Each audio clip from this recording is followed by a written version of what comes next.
Noëlla TV. Abonnez-vous massivement. Yassika Noëlla TV eyeli biso makambo ya kolamba elubu. Yo ndeko mwasi oyebi kolamba te, koyoka soni te, kota epa Noëlla TV okoyekola kolamba. Mama Noëlla alambaka nyonso, okokuta pondu, soso, misi, ntaba, misili, ngulu, mikungu. Alambaka mpe pakasa. Mamae bosabone epandeko na biso Noëlla TV. Epwa Noëlla TV nzungu ezotoko seko toko. Bonjour, bonsoir la famille Balandia Noëlla TV. Ça dépend ernion sur bozali, ça dépend ernion sur bota la vidéo na biso na pesi bino ba bisou ba coucou. Nzambe abate la biso, ap bomba biso apesa biso pe manaye yo fele lolenga zali ko bate la biso. Soki totali bebele bazala kana biso baza susna pe mate bebele basili ko kufa me biso na mawape na bolingo nzambe aza ko bate la biso mabota la biso nyonso. Toza nu extraordinaire te to leki ba o basili ko kufa na eloko moko te ezali mawa pe bolingo na ye yango nzambe azali ko batela biso. Merci la famille, merci ba abonné à Noëlla TV na pesi bino ba merci pe ba mbote ba bisous. Lisolo na biso ya lelo vraiment eza makambo ya pasi pe mawa pona communauté congolaise vraiment ezalaka makambo ya pasi pe ya soni ya kolelisaka bandeko na biso ba congolaise bandeko na biso ba mibali biso toza bandeko na bino basi toza boza pe na baleki ya basi boza pe na ba yaya pe ya basi boza pe na ba mama boutaki na nzela na biso basi. Pourquoi bozo faire souffrir biso basi boye? Bozo faire souffrir basi na ba domaine nyonso. Vraiment pona nini bolelisaka mwasi pona nini? Boyebi te kolelisa mwasi ezalaka liswa nzambe azalaka nango kanda. Nzambe asepelaka te amona tout le temps mwasi azoko lela. Nzambe asepelaka te amona tout le temps mwasi azoko souffrir. Epesaka nzambe kanda bandeko na biso basi. Boyebi te ke soki oza na mwasi ya malamu soki oresir na vie lobake mwasi wana moto alingi boresir. Soki okoresir pete eza mwasi pe moto alingi me mwasi azalaka moteur na nyonso bo faire souffrir basi. Pourquoi? Na mboka wana ya Afrique ya Congo place to wutaka pasi ezali tongo pokwa bo souffrir bolema tembele bolebi baba pondu ezanga mafuta ensemble na mwasi bo souffrir na mwasi azokene ko débrouiller azoko luka ya alesi ndaku libota boza ensemble bo boti pe bana ensemble siko na minito Freddy yo tiko sundola mwasi na yo.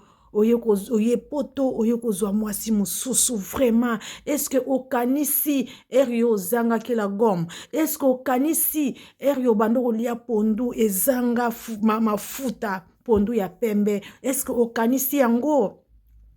Pourquoi bandeko na biso mibali poto échangeaka bino boye? Poto échangeaka biso boye bata poto surtout mibali nazolobela basi te nazolobela mobali parce que mobali akezwa mwasi mususu yango wana mwasi akelela nazolobela mibali pona ne tozalaka mitema mabe boye. Donc tant obo partager qui ya pasi ya souffrance na mwasi na bana o bosani yango nyonso donc o bosani souffrance wana nyonso o bosani po komi na poto. Donc mwasi Afrique kuna azasus na tina te bandeko na biso mibali bo changer bo kasate ndenge bo salaka bongo mwasi wana kuna aleki mwasi yo tuko sundula non bo kanisaka moma ya pasi moma bo souffraki na mwasi na bana ato komi na poto oleki banzela bipai na bipati komi na poto lelo o se faire souffrir mwasi noti mwasi akoma na niveau oyo ake koma na cimetière okelela papa na ye papa na ye asali nini na kati na ye yo mobali moto memi ye tina niveau oyo ake koma tina cimetière akende kolela. Est-ce que yo place yo kofanda okozala à l'aise yo place okofanda est-ce que vie na yo eko marcher bien ba faire na yo eko marcher bien eko marcher te parce que moi si wana azoko bimisa mai na misu azoko souffrir na bana otike na kati ya souffrance olobike na ke luka mais otiki moi si wana kaka na bongo na souffrance ka nengo tiki akomi moi si instrument moko ya kotiola bazoko seka ye bazoko finga ye e bongo yo place yo kofana na poto wana yo kanisi vina yo kozala bien vina yo eko pambola mate okomona bonheur pété du fait que mutu moko tiki na sima na mikumba na yo na bana na yo azoko souffrir na bana na yo yo kofanda pe à l'est na poto okozwa pe oyo bato bazoko zwa na facile yo ekozala yo difficile.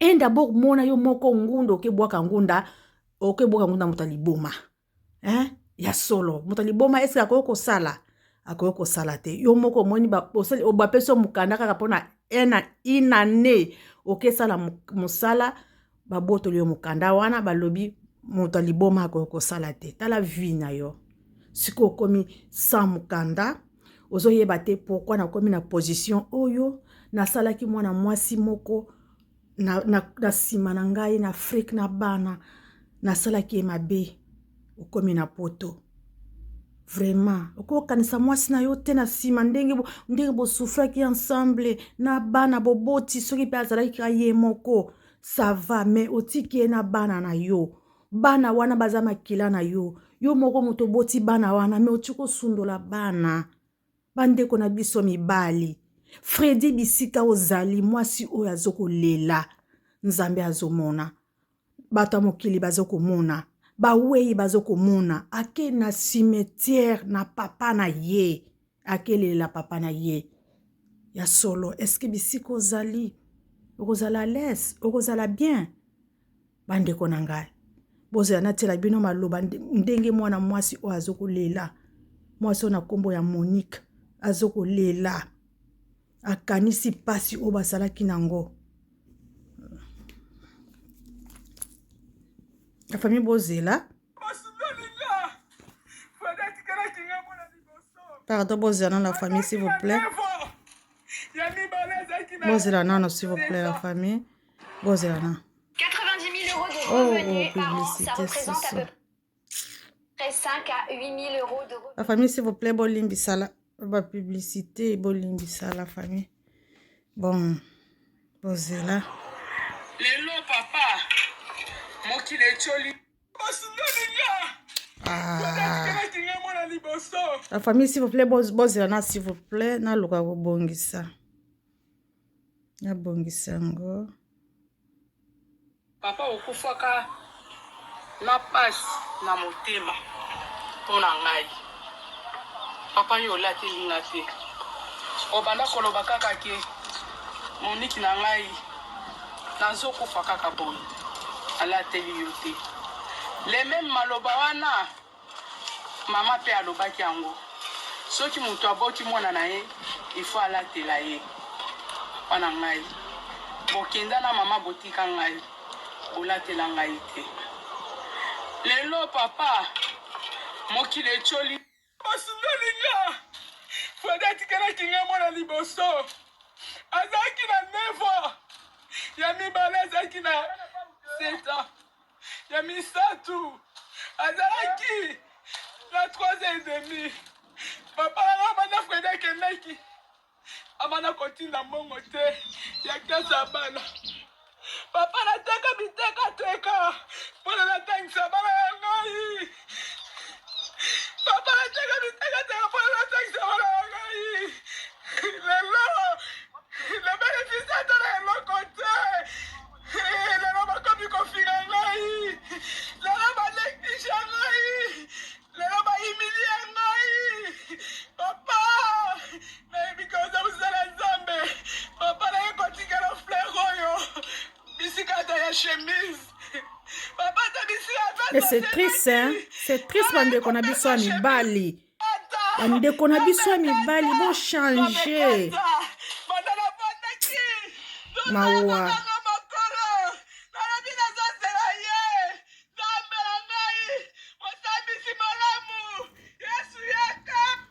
boyoka bandeko na ngai bino bokolanda video na biso vraiment c'est triste botia bacommentaire na se ezosala mawa mpo na biso basi ezosala biso mawa bamibali bandeko na biso mibali bozalaka bandeko na biso mpo na nini bosalaka biso motema mabe boye bokangaka motema mpo na nini ata okokipe mwasi te me bengaka mpe kipe ata bana parceke bana bazali bana na yo bana wana sikoyo otikeli chargera na mwasi bitekateka mwasi asuki donc ti akoma na niveau boye seke asuki azomona susu te akoki kosala nini yango aye kosala makambo oyo seke asuki na passion ndenge ezokomata na crise oyo na niveau ezokokendele toyebi te soki bato bakobanda kozwa bana bazokolia ye soki tokobanda koliama ye soki tozoyeba te na crise oyo ndenge ezokomata niveau soki tokokende wapi tozomiyeba te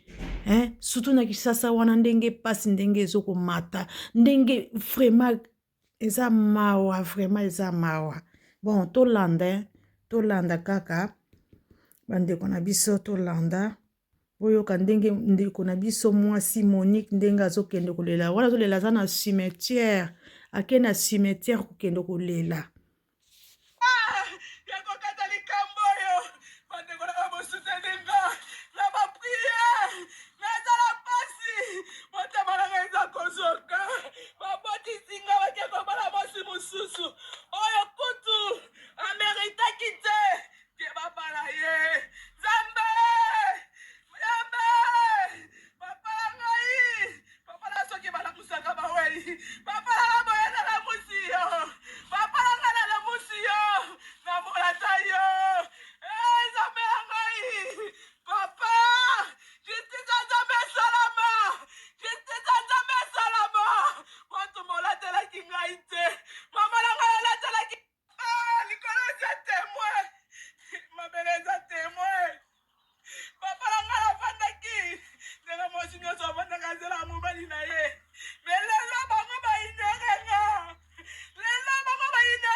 bandeko na ngai eleki mpe molai na kokata na ngai yango vraiment eza pasi mpe mawa bandeko na biso vraiment bandeko na biso mibali mpo na nini bazosala biso bandeko na bango ya basi boye aza mpe na bandeko ya basi aza mpe na vraiment na famille oza mpe franchement kosala moninga na mwasi boye ti akoma na niveau oyo akende na cimetière okende kobenga papa na ye papa ata nalatisa yo te ata nasala boye te metala olia azala mpe na moma moko ya bien alobi papa tala nabali mobali oyo otikaki nga na ye eloko na ye kopesa yo yango na cimetière me azokende kotikela papa na ye kolela nyonso wana elakisi nini malédiction azokende kobenda mpo elanda mobali oyo obie eza nini soki vi ya mobali oyo Freddy oyo ezala tanto plutôt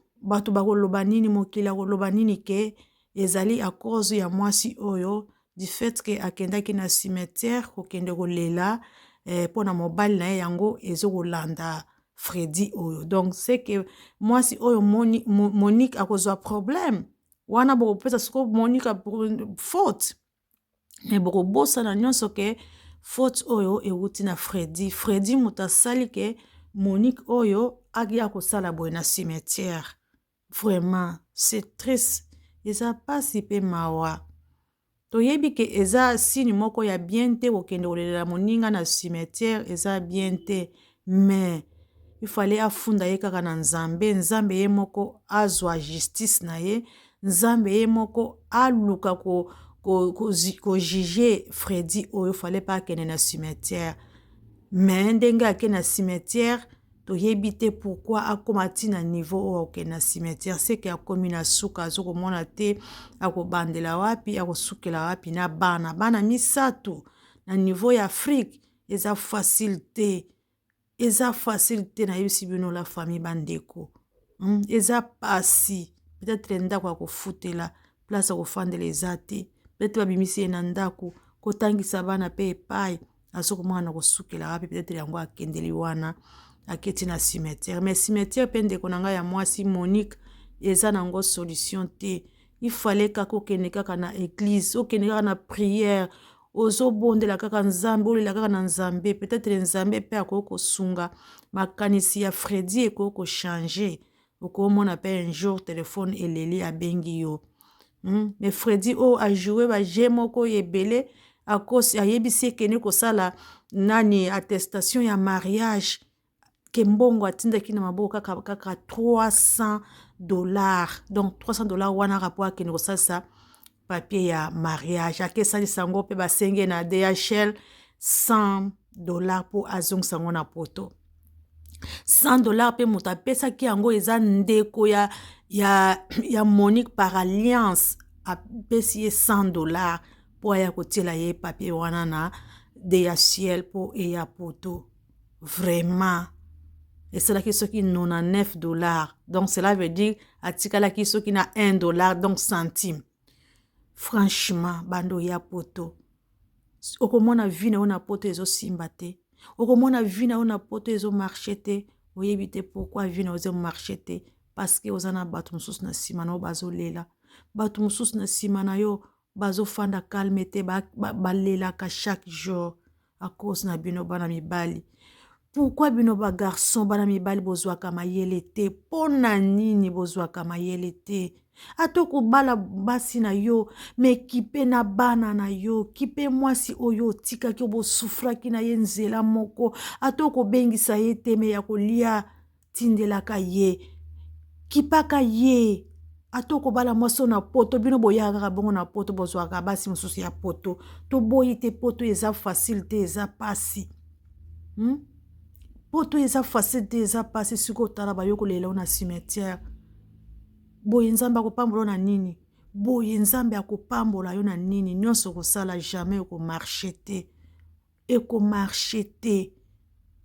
Vraiment bana mibali ezali conseil gratuit botu ko faire souffrir biso bande kona bino basi toza bande kona bino en attendant ozo faire souffrir ndeko ya mwasi ozo tala na sima teke liboko mususu ezo zongela yo ozo tala na sima teke ozana bandeko ya basi pe mususu pe ko sala ndeko ya mwasi na ope bungo ya solo Freddy makambo osali ya soni bakomi koseka mwana mwasi ya batu Monica bazo finga ye bazo seka ye mais yo moto comme si na situation wana franchement bandeko na bisa mibali to changer obo sala ka eza bien te vraiment la famille c'est Noëlla TV c'est un peu ça na yake nango poto partager na bino ensemble vraiment eza makambo ya pasi pe mawa makambo ya soni pour la bandeko na biso mibali lolenge bazo faire souffrir bandeko na biso basi eza bien te to changer vraiment. Merci la famille, c'est Noëlla TV. Na komi na suka vidéo na biso la famille, ceux qui bomoni vidéo na biso, to liker, to partager, to aimer, pe to s'abonner et ça la biso bien la famille. S'il vous plaît, to partager surtout, to partager, to aimer vidéo na biso et ça la biso bien c'est Noëlla TV. Merci la famille na lingi bino mingi babone à Noëlla TV. Merci. Natiki bino. Bye. À la prochaine. Noëlla TV, abonnez-vous massivement. Yassika, Noëlla TV, yeli biso, makambu ya kolamba, elubu. Yonde komwasi, oyebi kolamba te, koyoka soni te, kota, epa aza kolamba. Mama Noela alambaka nyonso. Okokuta pondu, soso, mbisi, ntaba, misili, ngulu, mikumbu. Alambaka mpe pakasa. Mama e, mama e. Bosabone epandeko na biso Noela TV. Epwa Noela TV. Nzungu ezotoko seko toko.